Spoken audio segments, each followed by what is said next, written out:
Have you ever felt overwhelmed? Just too many things to do in a day and not enough hours in a day and not enough days in a week? I have. Sometimes all sorts of things seem to gang up on us and jump out all at once. When that happens, what do you do? How do you handle that stress and feeling of being overwhelmed? My name is Ian Currey. This is Thinking Out Loud. Come on, let me tell you what I think.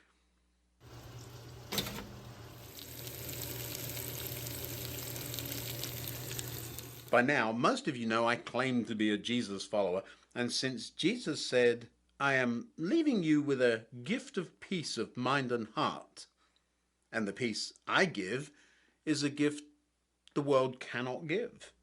So don't be troubled or afraid. What could possibly go wrong? Right? One of the many things I've done in my career is work as a live-to-air TV director. All the preparation and planning, the setup and careful rehearsals all lead to the point where there I am, sitting in front of a video desk, calling the cameras and making sure the audience has a lovely front row seat to a concert, or whatever it is we're broadcasting that day.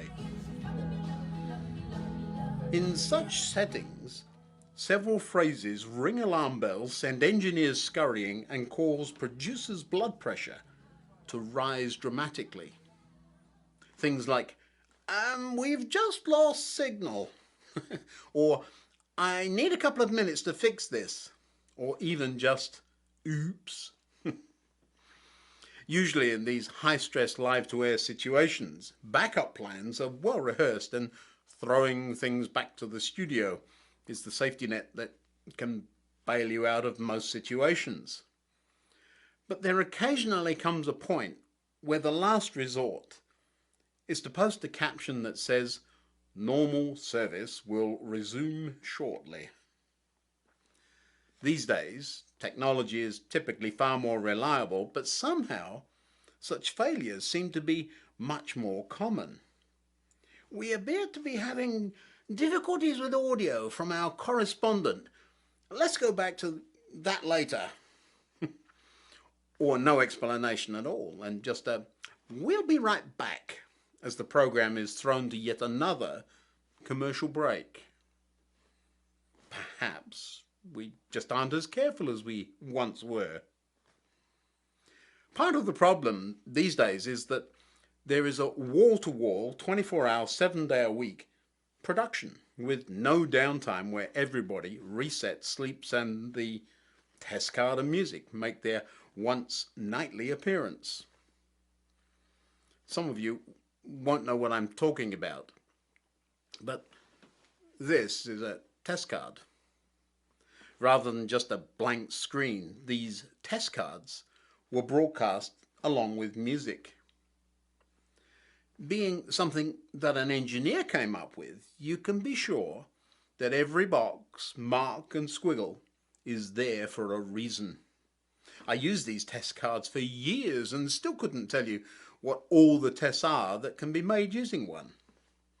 They really are very useful. I will say that putting this image onto the internet will be interesting for me. I'll be able to see how much the image is compressed and see how much past bandwidth is available despite the provider's claims. All sorts of resets, adjustments and tests could be made by taking a look at this one relatively simple graphic. As a young technician, there were far fewer clever tools available to me as aids to get a signal path working well. The test card, once you knew how to use it, was both reassuring and helpful. You knew what it looked like and the information it contained. Towards the end of my time working on the technical end of the broadcast industry, the test card had started getting broadcast fewer and fewer hours each day. New technicians struggled to keep up and set all the things they needed to set up, and couldn't understand how those of us who'd been around a while seemed to be able to be done before they'd really got started. The secret was simple. We knew when the test card was being broadcast. I mean, the schedule was even printed in the Radio Times. We simply adjusted our work routines to make sure we had time with Carol and Bubbles, a toy clown. Throughout their working life, Carol and Bubbles clocked up around 70,000 hours of broadcast time, quite enough for most technicians to have become very familiar with every detail. I am leaving you with a gift of peace of mind and heart. And the peace I give is a gift the world cannot give. So don't be troubled or afraid. The card was there and available, but for it to be of any use, you had to tune it in and use it. The idea of making adjustments to our daily lives by going back over and over to the same guide has been what helped me so very often in everyday life. When we feel alone or don't know what to do, that guide that God provided for us that brings peace and certainty is always there.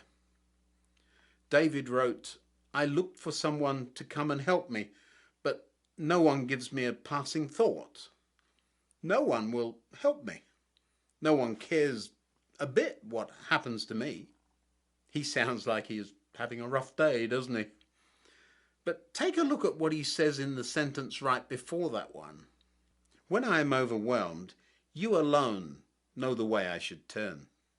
Recognizing the resources we have available, and as importantly, making use of them, triggers that gift of peace we've talked about, doesn't it?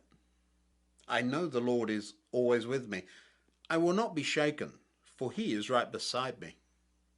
Overwhelmed or just plain busy, life sometimes gets on top of us, doesn't it? Normal service will resume as soon as I get through this busy patch, or as soon as I've finished this or that project. Somehow, the busy just doesn't want to go away though, does it? Knowing we have help available and making use of that help makes all the difference. Just like the technicians of long ago making adjustments to our schedule to make sure that we indeed do get time for the guide, the gift, as it were. It's so important. Peace and calm in the middle of a storm of life is such an amazing gift. A good friend once told me, "Ian, I'm too busy not to spend time alone listening to God." He's right. Until next time, goodbye.